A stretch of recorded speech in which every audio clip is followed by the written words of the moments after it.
c'est la preview des Phoenix Suns, c'est surtout cette illustration signée Jordan, le cofondateur de QI Basket, aux illustrations, les 30 illustrations. Bravo à notre cofondateur, bien évidemment. Devin Booker en tête de gondole, vous l'aurez compris, puisque c'est la superstar chez ces Phoenix Suns. Une preview signée Jérémy donc, et des Suns qui, après l'équipe de 2021, c'est comme ça que tu commences ton intro, Jérémy, finaliste et ô combien pleine d'ambition et d'espoir, parti pour durer, finalement s'est vu abruptement modifié afin d'accueillir Kevin Durant, l'ailier des Nets qui partait en direction de Phoenix en échange de Michael Bridges et de Cam Johnson notamment. Et finalement une équipe qui se retrouvait après ce trade un petit peu chamboulé et un petit peu court surtout sur la profondeur de roster. Greg, durant ces playoffs, comment tu as vécu cette seconde partie de saison et ces playoffs du côté des Suns après ce grand chambardement finalement? Mal quoi. Très mal. J'ai pas bien du tout vécu cette situation-là. D'un point de vue de fan, c'était très difficile à vivre à partir du moment où on attaquait la saison passée avec beaucoup d'interrogations, mais aussi beaucoup de... On avait l'impression d'avoir des placebos. Enfin, là, aujourd'hui, je me rends compte que c'était des placebos. Et on avait l'impression que DeAndre Ayton avait une nouvelle chance dans cette franchise, qu'éventuellement, ça allait mieux se passer. Puis finalement, il fait une saison qui n'est pas du tout à la hauteur des attentes qu'on avait en lui, et notamment le coaching staff et le reste de l'équipe. Et puis on va s'en rendre compte encore plus l'été 2023 arrivant. On avait aussi l'appréhension du changement de propriétaire. Donc on avait un ancien propriétaire qui était, pour le coup, on en parlait juste en introduction de ces previews, mais qui était dans des histoires de harcèlement, etc. Et donc on envisageait évidemment ce changement de propriétaire avec un grand sourire et beaucoup d'espérance. On n'imaginait pas que ça allait être aussi impactant pour la franchise, peut-être avec beaucoup de naïveté de notre côté, du côté de la fanbase. Et donc en fait, on arrive en sachant qu'il y a des rumeurs Kevin Durant, puisque l'été dernier est très animé à ce niveau-là, côté Suns. On a Flex, etc., et tout un tas d'insiders qui en parlent, des médias un peu plus nationaux aux États-Unis qui se font le relais de ces rumeurs. Et évidemment, en France, ça arrive jusqu'à nos oreilles. Et puis, on se dit, c'est faisable, c'est faisable. Bon, finalement, avec Robert Sarver, l'ancien propriétaire, rien n'est faisable quand ça coûte de l'argent et quand ça coûte des assets, surtout pendant une vente. Donc, le trade a été mis de côté. Et puis, 48 heures avant la fin de la trade deadline, alors qu'on était déjà, nous, dans l'angoisse d'un hiver catastrophique au niveau blessure et au niveau, disons, production et ce qu'on demandait aux role-players en termes de minutes et de responsabilités, eh ben, on a un trade qui décapite complètement le projet 2021, entre guillemets, initié pendant la bulle et jusqu'au final NBA contre les Bucks. Et donc, on a Kevin Durant qui déboule depuis Brooklyn et l'âme de l'équipe, donc le duo Cameron Johnson, Michael Bridges, qui se dirige vers les Nets. Alors moi qui suis je pense, parmi les 5 plus gros supporters de Michael Bridges dans le monde entier, et ça a été extrêmement difficile à accepter, vraiment très difficile. Encore aujourd'hui, c'est difficile. Et je ne vous cache pas que je fais le trade à l'envers sur 2K assez souvent.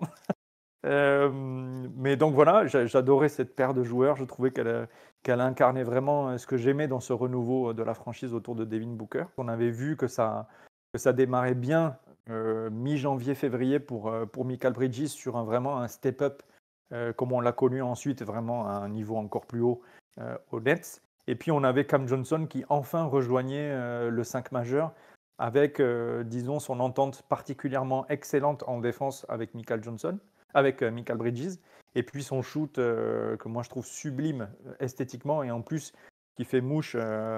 Et du coup, j'en place une pour Guillaume qui a sorti un épisode de la Syllab aujourd'hui où il traite justement du cas Cam Johnson. Bon, moi j'adorais ce duo, il est parti à Brooklyn, je suis devenu à moitié fan des Nets depuis. C'est ce que j'allais te Et dire, puis, tu as pu ouais, voilà, c'est suivre ça. là. En tout cas, je suis les Nets. C'est une communauté en plus relativement chouette à suivre. Et puis voilà, et puis après, l'été arrive, on vit effectivement cette campagne de play-off. Je pense qu'on va revenir un petit peu dessus. L'été arrive et on a d'autres chamboulements, mais pour moi, ce qui cristallise vraiment cette période particulière, charnière, c'est le changement d'air entre ce qu'on a vécu, Robert Sarver, Monty Williams, et puis ensuite Devin Booker, Michael Bridges, Cam Johnson, DeAndre Ayton, et l'ère d'aujourd'hui qui est vraiment avec un Devin Booker plus que jamais franchise player, Kevin Durant à côté de lui, Matisse Bia, nouveau propriétaire, Joey Bartelstein, qui est le CEO et qui vient des Pistons, si je ne me trompe pas, James Jones qui est toujours là, Isaiah Thomas qui est également dans les recoins de la franchise pour conseiller Matisse Bia. Et voilà, une nouvelle donne complète, une nouvelle ère avec un propriétaire qui n'est pas du tout du même tempérament que l'ancien. Donc voilà, on est un peu C'est le en cas de le dire, ouais. PTSD. Ouais, tu vois, on est un peu en PTSD, on ne sait pas comment on doit un peu se situer vis-à-vis de tout ça. Donc là, on laisse les choses un peu se décanter et puis on analyse petit à petit ce qui se présente devant nous, quoi. C'est vrai que c'est pour un contender, une franchise qui a le plus bougé là ces derniers temps. Il y a énormément de mouvements, on va y revenir bien évidemment. Crux qui nous dit, et d'ailleurs on le salue, c'est un nouveau dans le chat, bienvenue à toi. Michael revient avec des petits smileys emoji qui pleurent. On vous comprend, on comprend l'aspect fan et attachement aussi au projet initial. Jérémy, pour revenir peut-être plus dans le jeu et aux playoffs de ces derniers playoffs de la part de ces Suns-là, comment toi tu as vécu l'équipe avec KD? Je sais que surtout ce que tu retenais, c'était l'aspect peut-être finitude de CP3 et de son apport, en tout cas avec cette équipe des Suns. Moi, il y avait deux trucs qui me gênent dans cette équipe des Suns. Pour moi, les Suns, ils représentaient d'abord cette leçon pour moi qu'on a depuis quelques années, qu'aujourd'hui, si tu veux jouer le titre, tu as besoin d'avoir 7-8 joueurs de rotation sur lesquels tu puisses compter. Et en l'occurrence, pour moi, les Suns n'étaient pas là sur cette campagne de playoffs, ce qui est plutôt normal quand tu fais un move de l'envergure qu'ils ont fait. C'est souvent difficile d'avoir une rotation bien établie derrière ça. Et le problème qu'ils avaient en playoff, c'est que j'avais l'impression qu'ils avaient toujours le choix entre des profils qui étaient capables de contribuer en attaque, mais qui étaient faciles à cibler en défense, et vice-versa. Donc, comme on l'a vu pendant les playoffs face aux Nuggets, à un moment donné, ils ont fait un revirement où ils se sont dit, bon, on va faire jouer Terence Ross, on va faire jouer Landry Shamet, on va faire jouer ce type de profils-là qui sont très faciles à cibler en défense. Et de l'autre côté, il y avait des joueurs, par exemple, comme Josh Okogie. C'est cool de les avoir parce que c'est des bons défenseurs, mais de l'autre côté, en attaque, tu sais que s'il est sur le terrain, tu attaques presque à 4. Donc il y avait cette problématique-là, et il y avait effectivement la fin de Chris Paul. On avait déjà vu un petit peu s'amorcer l'année dernière, mais qui, je trouve, a pris une autre ampleur cette saison, et qui, du coup, je trouve, mettait un petit peu en exergue certaines faiblesses des Suns, à savoir leur incapacité, par exemple, à attaquer le cercle. Je trouve que Chris Paul, il cristallisait vraiment cette faiblesse-là. Et j'avais trouvé cette stat marrante en faisant la preview, c'est que il prenait 0,4 tirs par match dans la raquette la saison dernière. Je trouvais que c'était un petit peu compliqué pour les Suns de manœuvrer avec des joueurs qui sont élites dans le shooting, et notamment le shooting à mi-distance, mais qui n'arrivent plus à attaquer le cercle. Et dans certains match-ups, et notamment face aux Nuggets, je trouve que ça a été une des faiblesses majeures de Phoenix. Voilà, manque de profondeur, peut-être un peu de manque de variété dans leur attaque. Les Suns, c'était en playoff l'équipe qui attaquait le moins la raquette, et assez nettement. Je remettais aussi ces stats, c'était ils prenaient 14 tirs dans la raquette par match en playoff. Tous les finalistes de conférence en tiraient entre 22 et 24. Donc voilà, c'est une vraie faiblesse, quoi. Non, je te rejoins notamment sur le fait que l'aspect attaque du panier, c'est quelque chose qu'on a pu, nous, en tant que fans des Nuggets, apprécier particulièrement, puisque ça nous a permis défensivement, en fait, de nous placer sur le terrain de fait qu'on ne soit pas mis en difficulté, en fait. En sachant que KD drivait moins, en sachant que Chris Paul ne pouvait pas le faire, en sachant qu'il y aurait beaucoup de mi-distance, en fait, ça nous a permis de garder, en fait, la même ligne de défense tout le long, sans être trop inquiété. Le plus gros danger, finalement, dans notre système défensif, c'était le corner opposé. Et Josh Okogie, en fait, n'était pas forcément en mesure de les rentrer, et ça nous a bien arrangé, nous, ce manque de profondeur-là dans le jeu. Greg, par rapport à cette série-là, ou peut-être un peu aussi la série d'avant, et globalement sur ces playoffs, est-ce que tu étais déçu par rapport à ce manque de profondeur? Est-ce que c'était quelque chose qui, néanmoins, tu attendais? Comment tu étais par rapport à ça, alors qu'on accueille Dirk Forever 64 dans le 5. Bienvenue à toi, n'hésite pas dans le chat, bien sûr. Moi, j'ai pas vécu de déception quand on a été éliminé par les Nuggets. Je me suis pas senti déçu. J'ai pas baissé les bras. Je me suis pas pris la tête en genre, mais comment c'est possible? À aucun moment j'ai vécu ça. J'ai vécu beaucoup de frustration à la fin de la saison, en regardant toute la saison qui s'était écoulée, les frustrations des blessures, le fait qu'on arrive avec seulement 8 matchs joués avec Kevin Durant en attaquant les playoffs, le fait que sur les 2 5 majeurs principaux qu'on a eu pendant la saison, le premier avec Mika Lekam et le second avec Kevin Durant, on est à peine en cumulé 25 matchs joués ensemble, quand des équipes comme les Kings en ont plus de 70 par exemple. J'ai trouvé que c'était difficile d'être déçu et qu'on n'avait finalement jamais eu notre chance pendant cette saison à partir de la blessure de Devin Booker début décembre. De fait, moi j'ai vécu ces playoffs avec l'envie de voir ces Suns tout essayer. Et j'ai eu l'impression qu'ils ont presque tous tout essayé, sauf DeAndre Ayton pour le coup, qui n'a pas beaucoup essayé cette saison. Et j'en suis un des défenseurs d'ailleurs historiques, hein, tout au cours de sa carrière. J'ai essayé de croire en lui, mais là, clairement, sur les playoffs derniers, il ne s'est pas du tout montré à la hauteur. Et puis ensuite, on a eu d'autres déceptions. Et évidemment, la caricature de lui-même qui était devenu Chris Paul en attaque, le fait qu'il ralentisse beaucoup notre jeu, avec beaucoup de dribbles, qu'il ne pénètre pas effectivement et que ce soit tout le temps pull-up à 6 mètres, enfin juste en sortie des raquettes sur l'elbow. Bon, ok, c'est joli à voir, il y a toujours un petit cross qui fait son effet, etc. Mais bon, quand en face, c'est des défenseurs extrêmement bien entraînés et coachés côté Nuggets, c'est plus compliqué de trouver de l'efficacité. On a eu la chance de voir un Devin Booker qui a crevé le plafond médiatique de l'image qu'il avait, avec vraiment un retour des médias hors Suns qui ont, je pense, compris ou recompris la dimension qu'avait ce joueur vraiment sur un terrain de basket. Donc ça, c'est très cool. On a vu des prémices de ce que Kevin Durant pouvait donner à ses côtés, même si ça a été aussi une saison compliquée pour lui en termes de blessures, y compris pendant les playoffs. Hein. Bon, il se fait une cheville, il se blesse pendant un échauffement juste avant les playoffs, il revient de blessure aux Suns, etc. Et puis sur l'aspect profondeur de banc, je rejoins complètement Jérém. En fait, le problème qu'on a, c'est que non seulement on avait une rotation réduite, parce que d'abord sur les profils comme TJ Warren ou Terrence Ross, Monty Williams et son coaching staff n'avaient pas suffisamment de données pour les intégrer à des idées et des systèmes à proprement parler, et notamment sur l'aspect défensif. On est quand même sur 2 bonnes passoires.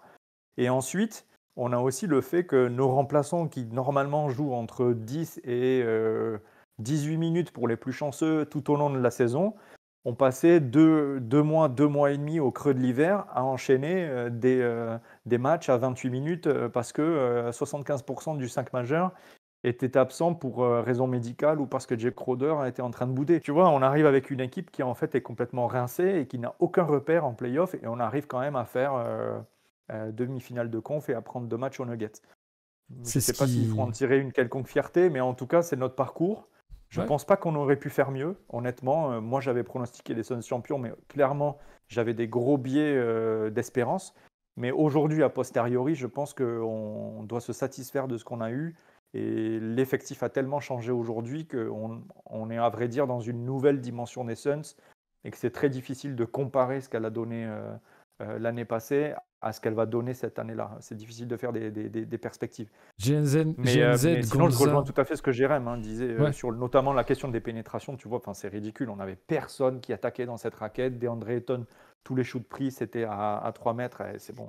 Tu peux pas gagner comme ça, c'est pas possible. Jensen Konza est assez de ton avis aussi, et sur le ressenti, en tout cas en tant que fan, autre fan des Suns, si je ne m'abuse, si je crois comprendre bien sûr ton allégeance.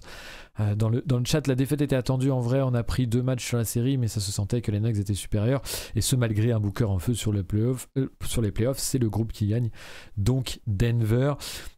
Et c'est en tout cas ces limitations collectives peut-être qui amenaient Matisse Bay à continuer les changements, d'autres moves bravant le nouveau CBA, avec notamment l'arrivée de Bradley Beal. On va y revenir. Avant ça, le point de vue global sur toutes les arrivées, les départs et le roster. Vous avez maintenant l'habitude, et on va revenir petit à petit bien sûr sur tout ce qui a fait les changements du côté des Suns, et il y en a des choses à dire. Les arrivées donc: Bradley Beal, Yusuf Nurkic, Eric Gordon, Grayson Allen, Keon Johnson, Jordan Goodwin, Yuta Watanabe, Nasir Little, Keita Bates Diop, Bol Bol, Drew Eubanks, Kimezu Metu. Vous voyez, ça fait énormément de noms, autant que de départs, puisque Chris Paul, DeAndre Ayton, Landry Shamet, Torrey Craig, Cameron Payne, Damian Lee, Terrence Ross.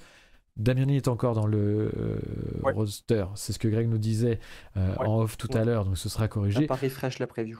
Je n'ai pas refresh la preview, il est vrai, je vais le faire juste après. Comment ça balance dans l'équipe. Autre sortie donc: Terrence Ross, TJ Warren, Bismack Biyombo et Jock Landale. Jack Landale que moi j'avais beaucoup aimé sur cette série Ah là là là là, de c'était playoffs. mon chouchou l'an dernier. Bah, Oui, bah, oui, bah, oui. bah, bah, qu'est-ce qui m'a régalé. Donc voilà, ça nous fait un roadster du coup avec Saben Lee, mais aussi du coup Damian Lee, si je ne m'abuse. Au poste derrière, Ouais, tout à fait. Devin Booker, Bradley Beal, Eric Gordon, Josh Okogie, Grayson Allen, Keon Johnson, Jordan Goodwin. Au poste d'ailier, Kevin Durant et Ish Wainwright. Au poste d'ailier fort, Yuta Watanabe, Nasir Little, Keita Bates Diop, Kimezu Metu. Au poste de pivot, Yusuf Nurkic, Bol Bol, Drew Eubanks et Udoka Azubuike. En two-way contract, a priori, sur la preview. Beaucoup d'arrivées, de départ. On va de toute façon décliner un petit peu tout ça, essayer de voir un petit peu à travers tout ça. Avant peut-être de donner la place aux joueurs et à ce roster, un autre départ, celui de Monty Williams, c'est l'arrivée de Frank Vogel. Greg, comment tu es par rapport à ce changement au coaching cette fois-ci ? C'est la fin d'une ère, c'est Matisse Bia dans le texte. Aussi quelque chose qu'on aurait pu envisager si Matisse Bia n'avait pas été le propriétaire, même si je doute que le move aurait été fait.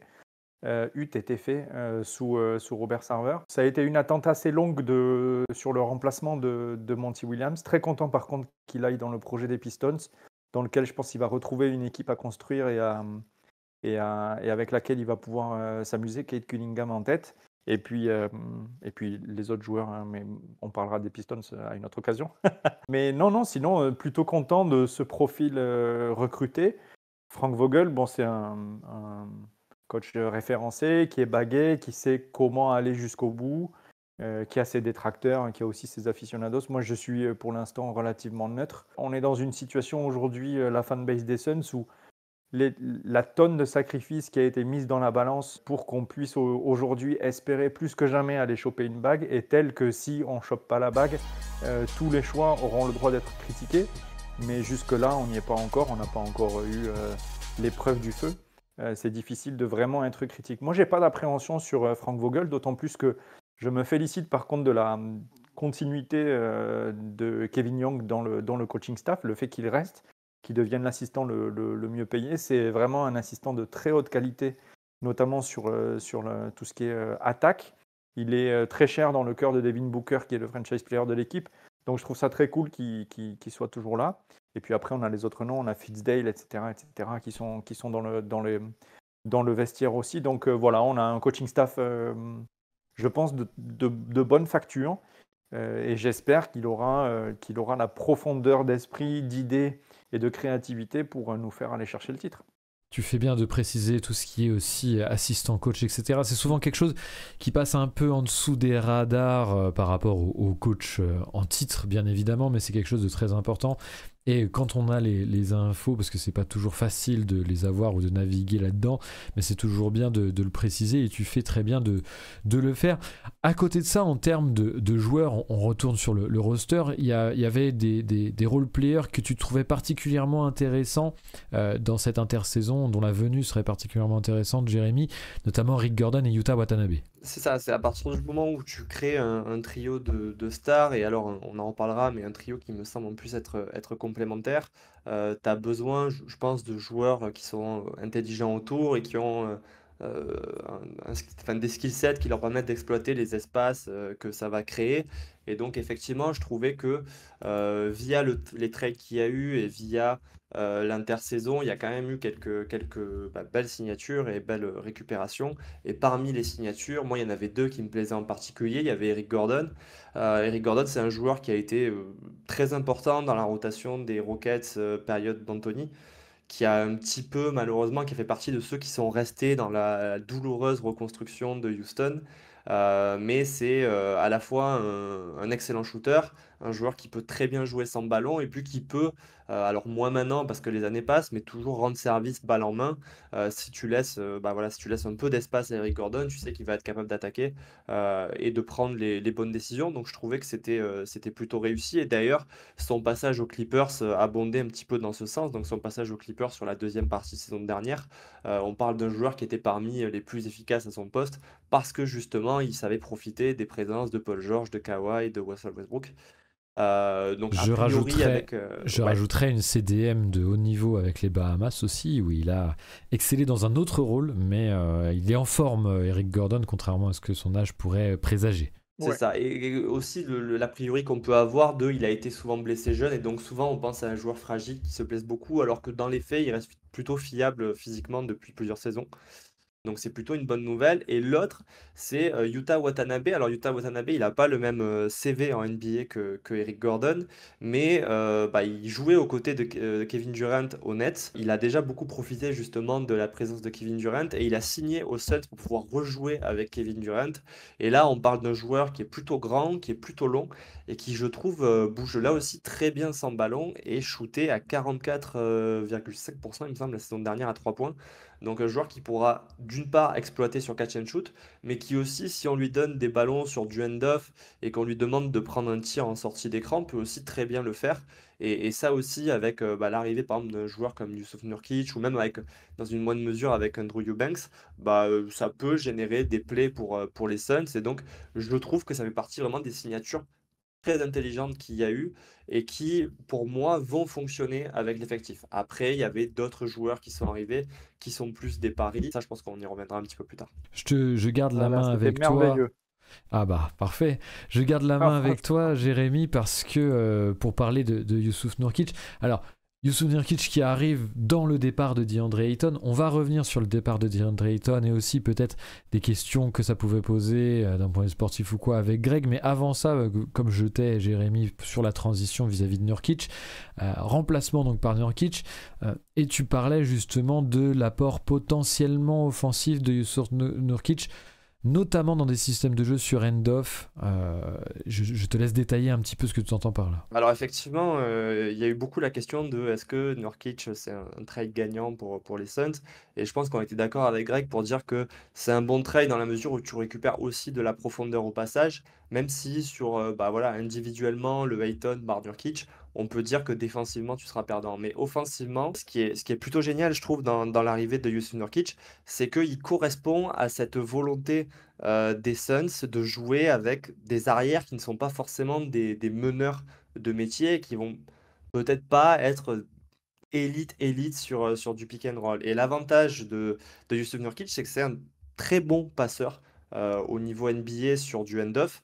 C'est un joueur qui sait donner la balle dans le bon timing, qui, si on lui rend la balle, sait aussi attaquer le cercle ou trouver le bon joueur. Donc c'est un joueur qui va faire vivre la balle et qui va permettre notamment à Devin Booker, notamment à Kevin Durant, notamment à Bradley Beal, en fait, de recevoir la balle déjà lancée. Et en fait, c'est là qu'ils sont les meilleurs, particulièrement par exemple Devin Booker, qui a besoin d'être en mouvement pour pouvoir faire la différence.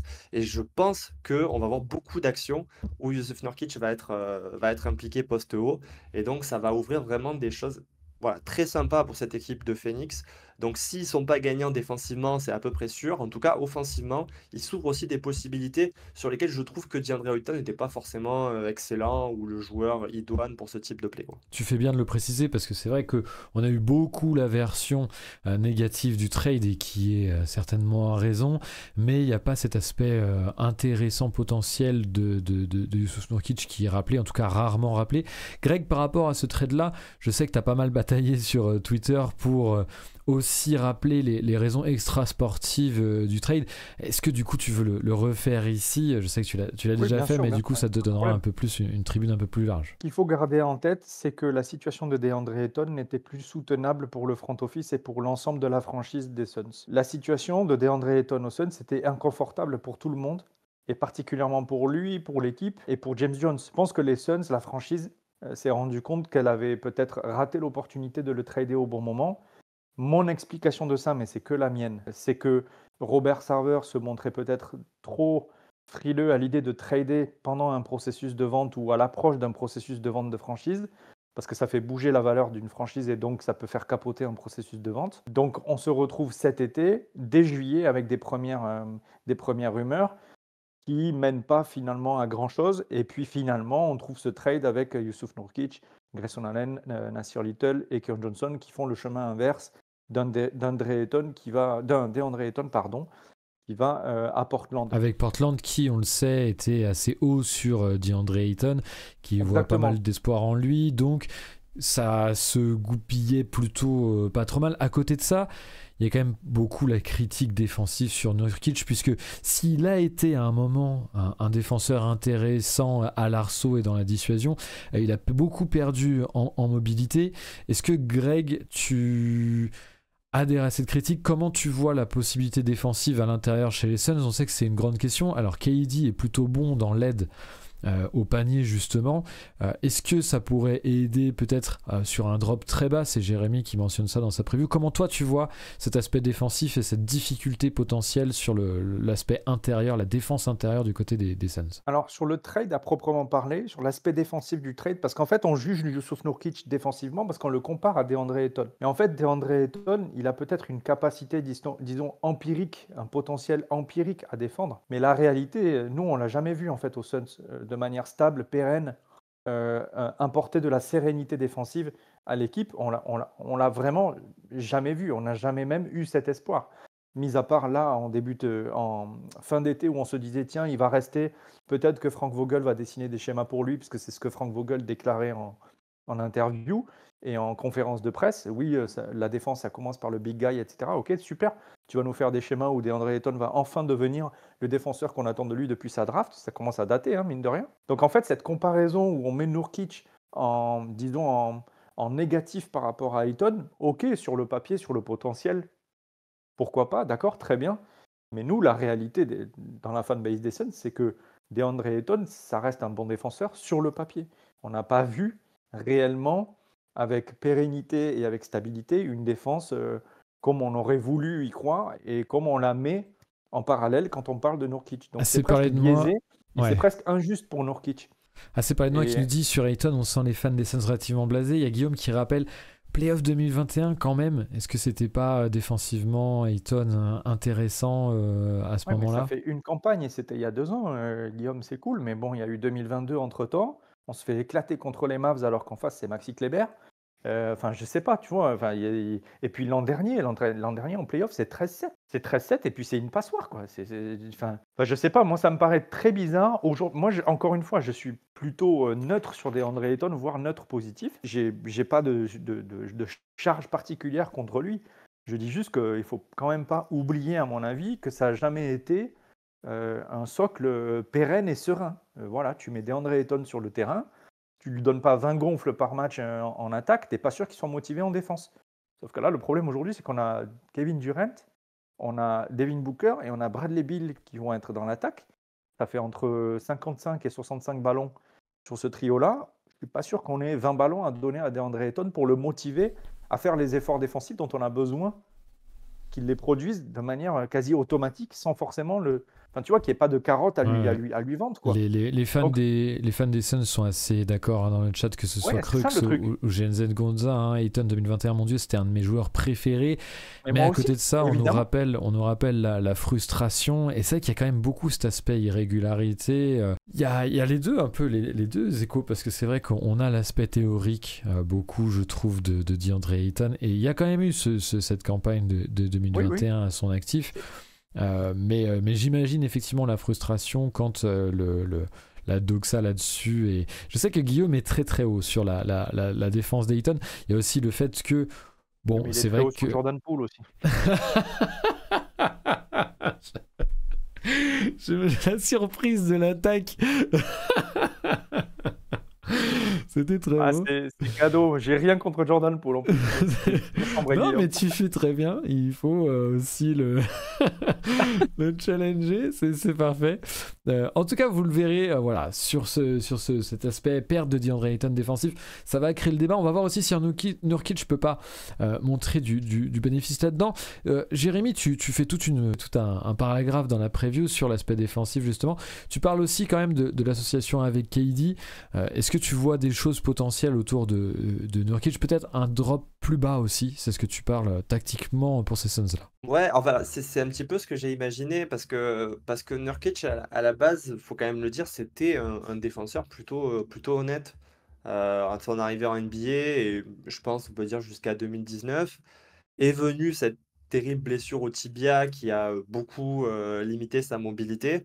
Et du coup, je me dis, bon, dans un monde idéal, ce que les Suns doivent faire, bah, c'est un peu ce que d'autres équipes tentent de faire quand ils ont des pivots qui manquent de mobilité, notamment de mobilité latérale, c'est d'essayer de les maintenir le plus bas possible. Donc pour ça, bah, j'imagine que la défense en drop pourrait être choisie par les Suns. Et l'opportunité que je vois, c'est de se dire, OK, t'as Kevin Durant qui, lui, peut apporter aussi une forme de verticalité et une forme de taille qui permet de faire de la dissuasion. Reste à trouver les défenseurs extérieurs qui vont arriver à protéger Jusuf Nurkic. C'est là que je pense que le 5 de départ des Suns et les rotations vont pas mal bouger dans la saison parce qu'il va falloir tester qu'est-ce qui va être le meilleur rapport entre attaque et défense. Je sais que par exemple, Greg, tu parlais, je pense, de Josh Okogie qui est dans le 5 de départ. Je sais, ça t'a peut-être pu bouger là-dessus, mais en tout cas, c'était une de tes idées. Ouais, Je c'est ça, pense ouais. aussi qu'ils voilà, ils vont devoir essayer de trouver un ou deux joueurs qui sont capables d'aller se battre à travers les écrans, de tenter de protéger Nurkic. Et après, en gardant en tête que de toute façon, ces Suns-là ne sont pas construits pour être une bonne défense, je pense. Ils sont Exactement. construits pour être la meilleure défense qu'ils puissent être. Voilà, on discutait avec Greg à la sortie de la preview à l'écrit. Moi, je les voyais plutôt entre la 15e, 18e, 20e place. Lui, il les voyait un petit peu plus haut, mais c'est sûr qu'il va falloir trouver des moyens un peu gadget de faire tenir cette défense collectivement. Parce que le problème, c'est que t'as pas vraiment d'option, je trouve, derrière Yusuf Nurkic. C'est-à-dire que Drew Eubanks ou Bol Bol, ça va être assez léger derrière lui. Donc, tu es obligé de le faire jouer et tu es obligé de trouver un moyen de le rendre viable, quoi. Le Ouais, drop, je veux bien, Jérémy, mais qui c'est qui va se battre à travers les écrans? Ni Bill, ni KD, ni Booker. Ça rejoint sur le fait de le besoin de défenseurs extérieurs à mettre dans l'équipe pour rééquilibrer, comme tu le disais bien, Jérémy, et les tests qu'on verra probablement. GNZ Gonza qui nous dit on n'est pas sans faille, on a des défauts surtout en défense. On peut être défense average, nous dit Crux. Il rajoute même large. Je sais pas pour le large, on verra. En tout cas, ça va être Ouais. l'équilibre à trouver, de réussir voilà, à ne pas être trop mauvais. Et à côté de ça, c'est offensivement que cette équipe va parler. Bien sûr, on parle enfin du fit Bradley Beal quand même. Jérémy, t'as été plutôt emballé, toi, par la venue de Bradley Beal, alors que l'arrière a été plutôt décrié, ou en tout cas au moins son fit, puisque c'est un autre arrière dans une équipe qui compte déjà, bien évidemment, Devin Booker en tête de proue. Comment tu vois cette intégration et ce fit-là du côté de Phoenix? Alors, je sais que beaucoup de gens ne sont pas chauds sur Bradley Beal, et notamment depuis 2 saisons, sur ces 2 dernières saisons à Washington. Je pense qu'il faut quand même il faut relativiser un peu la situation dans laquelle était Bradley Beal, à savoir qu'il était dans une équipe qui jouait pas grand-chose et que lui-même n'avait pas l'air extrêmement motivé. Néanmoins, moi, je sais pas quand, j'ai pas trop suivi sa saison dernière, mais quand je regarde ce qu'il a fait dans ses réussites, dans ses choix de tir, etc., je trouve que sa saison m'a l'air plus que correcte. En sachant que finalement, il doit quand même porter l'essentiel de l'attaque, vu que le meneur à côté de lui était Monte Morris, qui est pas un joueur qui peut vraiment créer euh, bah, par lui-même. Il a besoin de pics et puis même là-dessus, c'est assez limité. Et que les joueurs autour, globalement, en dehors de Kristaps Porzingis, c'était des joueurs offensivement limités. Et moi, ce que je trouve assez bien dans l'arrivée de Bradley Beal, c'est que on réalise pas que oui, en fait, ça fait jouer deux arrières ensemble. Et on se dit, dans un monde idéal, il faut qu'il y ait un vrai meneur à côté de Devin Booker et Kevin Durant. Mais dans les faits, Bradley Beal, en fait, il répond à certaines problématiques qu'on a exprimées en introduction. Parmi ces problématiques-là, on disait que les Suns, c'était l'équipe dans les équipes de playoffs qui allait le moins dans la raquette. Bah justement, Bradley Beal, et ça c'était un point que j'ai noté, et je ne pensais pas que c'était même à ce point en faisant la preview, c'est qu'en fait, si on prend les joueurs qu'on considère comme un petit peu ces arrières élites pour attaquer le cercle, en fait, techniquement, Bradley Beal sera meilleur que l'essentiel d'entre eux. Par exemple, que ce soit Anthony Edwards, Zach LaVine, etc., ils sont à la fois moins bons dans le volume de tirs marqués dans cette zone-là, mais aussi dans l'efficacité dans la zone, dans l'attaque du cercle. Et je trouve que c'est en cela que l'arrivée de Bradley Beal est excellente, c'est qu'il va pouvoir amener cette percussion qui leur a fait défaut, et donc il n'est pas juste une sorte de copier-coller, c'est-à-dire en fait, j'ai les mêmes qualités que Devin Booker, j'ai les mêmes qualités que Kevin Durant, qui sont des joueurs exceptionnels dans le tir à mi-distance notamment, mais c'est aussi un excellent attaquant dans l'attaque du cercle. Donc, Moi, je trouve ça très bien, d'autant qu'il a aussi d'autres éléments dans son jeu, le playmaking, entre autres. On va avoir le temps d'en parler, mais qui lui permettent de se dire, OK, ça va fonctionner. Et, alors, je vois Guillaume qui rigole sur le fait qu'Anthony Edwards est considéré comme élite dans l'attaque du cercle, mais dans les faits, je pense que pour la plupart des gens, c'est le cas. Et surtout après ces playoffs où beaucoup ont vu en lui un des tout meilleurs arrières dans l'exercice. Greg, il y a des compères à toi dans le chat qui nous parlent un petit peu du playmaking aussi. On sait que c'est l'autre critique quand même vis-à-vis de ce feat avec Bradley Beal. C'est Jason Gonza qui nous dit au playmaking, on n'est pas ultra confiant non plus. Comment tu te places vis-à-vis de ça et de cette critique un peu du manque de meneur? En fait, moi j'ai l'impression qu'on n'arrive pas à imaginer une équipe de NBA ou une équipe de basket sans meneur. Et je suis désolé, je vais faire un parallèle politique, mais j'ai l'impression d'entendre l'argument qui dit que sans Bernard Arnault, il n'y a pas d'emploi. En fait, c'est un peu pareil, quoi. Mais il peut y avoir du playmaking sans meneur, c'est pas un problème, hein. Il peut y avoir de la création de jeu sans meneur poste 1, Ricky Rubio, Chris Paul, quoi. Ça existe. Et notamment, et c'est là que je rejoins ce que Jérém disait dans la partie précédente en abordant Nurkic, mais la façon dont le passing game de Nurkic s'imbrique parfaitement avec les compétences de playmaking de Bill et de Booker crée un trio créateur qui, à mon avis, est suffisant pour créer une attaque de feu. La pré-saison vaut ce qu'elle vaut, c'est-à-dire pas grand-chose. Elle est quand même le témoin des volontés d'application stratégique et tactique du coach et de l'équipe. On se rend exactement compte de ça aujourd'hui avec des schémas tactiques où la balle arrive rapidement dans les mains de Nurkic, qui sert de hub offensif en tête de raquette et qui redistribue sur des cuts de Bill ou de Booker en Iverson, donc c'est-à-dire entre le pivot et le premier porteur de balle, ou sur des double drag, etc., machin, peu importe, des pick and roll, des machins, des trucs que vous voulez. En attendant, il y a du jeu qui est créé et ce jeu nous rapporte, sur 3 matchs joués avec les titulaires, plus de 70 points à la fin de la première mi-temps. Honnêtement, je pense que si on avait des problèmes de playmaking et à créer du jeu, on ne serait pas à 70 points avec les 3 titulaires qui jouent à la fin de la mi-temps. Je pense qu'on serait un petit peu moins. Donc moi, clairement, aujourd'hui, ce n'est pas une contrainte, en tout cas dans le 5 majeur. Parallèlement, je ne suis pas ultra inquiet non plus sur la second unit, tout simplement parce que je pense qu'avec les 3,5, Nurkic peut aussi être panaché avec la second unit. Avec les 3 armes offensives qu'on a, je doute qu'il y ait énormément de minutes sur le terrain où on aura 100% de remplaçants. À mon avis, ça va très rapidement se relayer, un peu comme c'était déjà le cas d'ailleurs avec Monty Williams l'an dernier dans les rotations. Il y a un troisième point qui a abordé, c'est que je pense que malgré tout ce que je viens de dire, qui est plutôt du coup positif vis-à-vis de cette question du playmaking et des solutions que les Suns ont à l'heure actuelle avec leur roster, il semblerait que le front office cherche tout de même une solution pour amener un meneur en sortie de banc, en plus de Jordan Goodwin, dont on a vu les capacités en hustle et en défense, mais qui n'est peut-être pas au niveau de ce que souhaiterait Frank Vogel en termes de playmaking. Donc il y a eu la rumeur TJ McConnell, qui est moi un profil qui me va très bien. Il y a eu aussi d'autres propositions de noms, etc., que j'ai plus forcément en tête. Mais j'ai pas l'impression qu'aujourd'hui les Suns soient très voraces sur le marché à la recherche de ce joueur qui leur manquerait. Avec des limitations. Avec des limitations, c'est-à-dire que TJ McConnell, bon, c'est un joueur qui est cher. Enfin, potentiellement en termes de backup à la main. Donc les Suns n'ont pas une marge de manœuvre exceptionnelle vis-à-vis de ça. Et à côté de ça, je te rejoins aussi par rapport au playmaking. Je trouvais d'ailleurs le parallèle extrêmement bien senti, si tu me permets, tout à l'heure. Je peux pas m'en empêcher. Ah non, tu fais très bien. Tu fais très bien.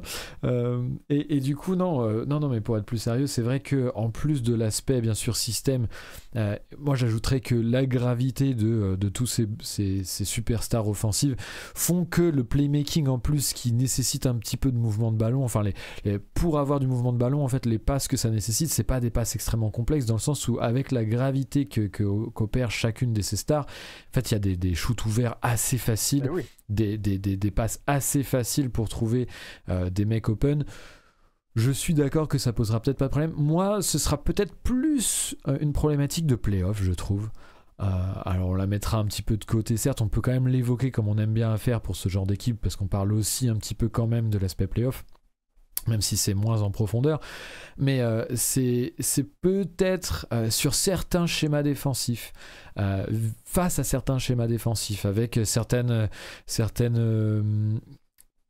présupposés et surtout certains partis pris de certaines équipes, peut-être que ce sera une question qui pourra se poser. Je pense notamment à, on parle beaucoup des progrès au playmaking de Devin Booker. Je trouve par exemple que dans la série face aux Nuggets, alors je sais pas si c'était à dessein ou non, mais je trouve que la passe dans le corner, elle était moins trouvée. Je sais pas si c'est un manque de capacité du côté de Devin Booker ou pas, parce que dans le corner c'était Josh Okogie et on sait qu'en termes de spot-up c'était quand même pas ça, donc 22% d'adresse à 3 points. voilà, c'était quand même compliqué. Comme ça. Voilà, donc est-ce que tu as vraiment envie de le trouver? Voilà, non mais t'as raison, voilà, Greg. Donc je sais pas trop, donc on verra. Peut-être que c'est un manque qui pourra s'illustrer dans les playoffs. Je pense quand même que effectivement c'est beaucoup moins à mettre en avant que ce que beaucoup d'autres previews peuvent faire. C'est un petit peu plus complexe et en même temps plus simple le basket, et tu faisais très bien de dire que le playmaking peut exister sans meneur pur de métier, d'autant plus que KD et Devin Booker et Bradley Beal sont capables malgré tout de playmaking sans que ce soit élite. Ils sont très capables quand même dans ces secteurs de jeu là. Messieurs, Oui. je vais donner la parole à Jérémy pour un dernier mot avant de bien évidemment finir par toi, Greg, pour ton équipe, pour clôturer cette preview. Bien évidemment, on est loin d'être exhaustif et on vous renvoie à tout le contenu créé par Greg et bien sûr d'autres membres de la Suns Nation, hein. Grégoire Hicham du côté de Valley Hoop, Suns FR bien sûr aussi. On vous renvoie vers eux pour tout simplement du contenu plus exhaustif sur la franchise. Nous, bien évidemment, on essaye de faire au global. Jérémy, est-ce que tu as un dernier mot concernant ces Suns que tu aimerais voir ou des choses qu'on n'aurait peut-être pas abordées avant de laisser la parole à Greg?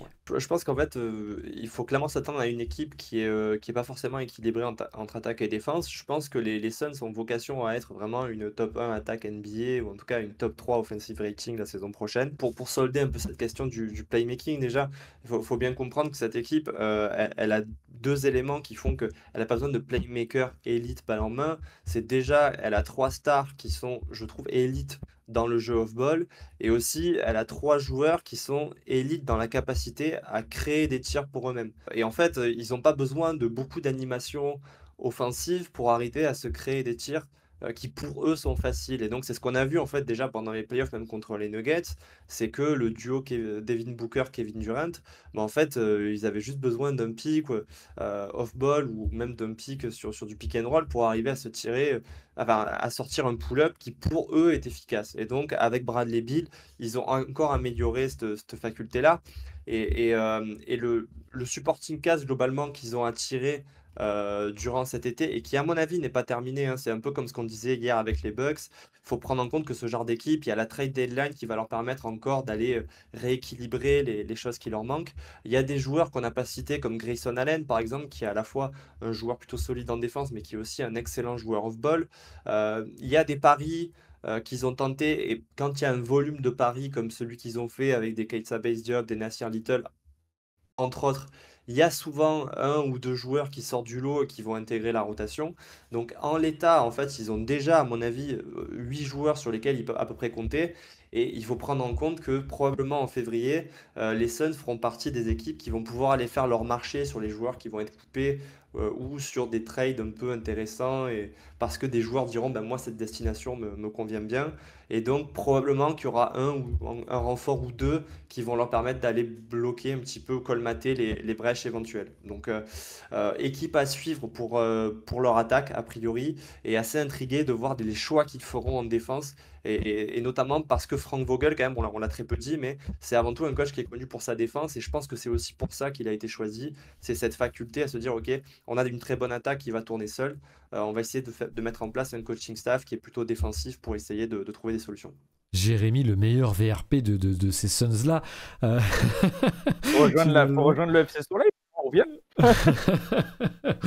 Greg, comment veux-tu finir cette preview? On te laisse la parole quelques minutes, voilà, pour parler pour finir de parler de ces Phoenix Suns. Je vais pas aller dans le même sens que Jérémy sur l'aspect analytique parce qu'il a très bien résumé la situation comme je la vois aussi. Je vais plutôt parler d'un point de vue affectif de fan.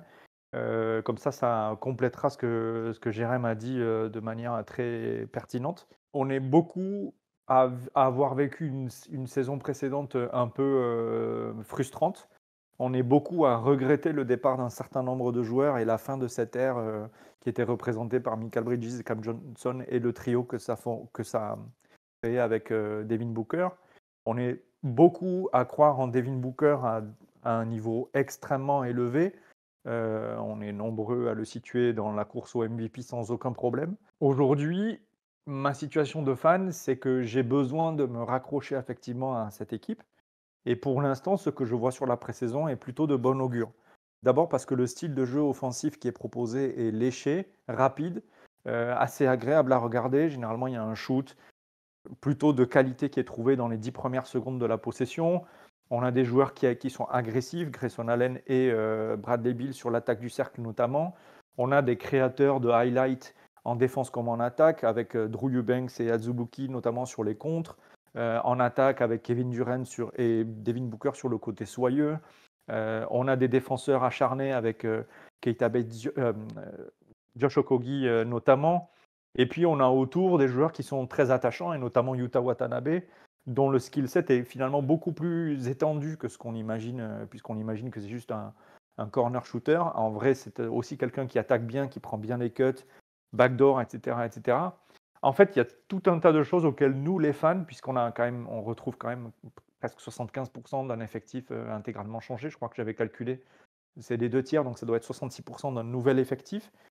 On doit se réattacher, se réapproprier cet effectif.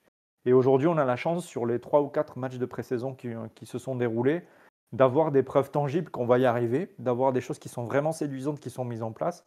Et je pense qu'on a de quoi se réjouir sur la saison qui va arriver.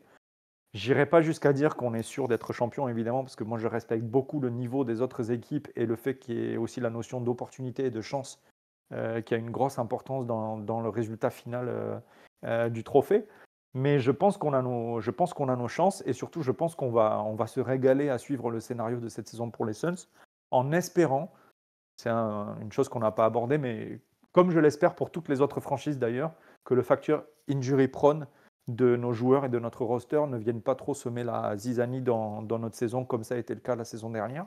Donc voilà, si on peut avoir de la sérénité, je pense qu'on va rapidement trouver le flux du plaisir à regarder cette équipe jouer, quoi. Et j'ai honnêtement très hâte que ça commence. Ouais, j'en doute pas trop. Honnêtement, vraiment, cette équipe, elle va être assez fun à voir, et il y a de belles choses qui vont se faire. Et tu fais très bien de le dire. Bien évidemment, le facteur injury prone, mais ça, comme pour toutes les autres équipes, on le mentionne pas parce que on peut le mentionner pour toutes. Donc, bien évidemment, on souhaite forcément qu'il y ait le moins de blessures possible pour avoir le plus beau spectacle et puis la plus grande compétitivité.